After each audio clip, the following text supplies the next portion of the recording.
Welcome to the Slop Farm. Enjoy the video. In this video, I will explain how to make avocado oil using an oven. Making your own avocado oil at home gives you complete control over its quality and purity.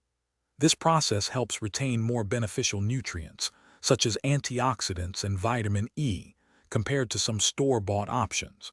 Plus, it's a wonderfully sustainable way to use ripe avocados and can save you money in the long run. Let's get started with the simple steps. The first step is crucial. Choose perfectly ripe avocados.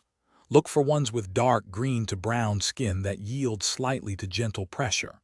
Once you have your ripe avocados, scoop out all the green flesh, discarding the pits and skins. Next, blend this flesh in a food processor or blender until it forms a very smooth, uniform paste, similar to guacamole. Finally, spread this paste evenly onto a baking tray lined with parchment paper, aiming for a thin layer of about 1/2 inch thickness.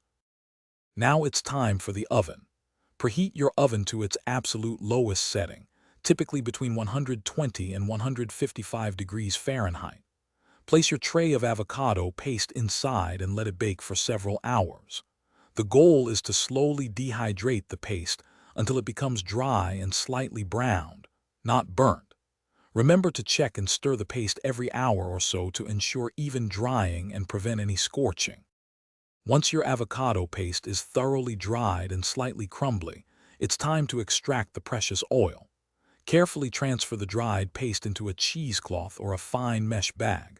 Gather the edges to form a sack and then firmly squeeze the paste over a clean glass container.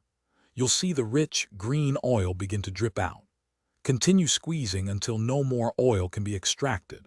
Store your fresh, homemade avocado oil in a dark, airtight bottle, and it will last for up to 3 months. Thanks for watching. Consider subscribing if we helped you today.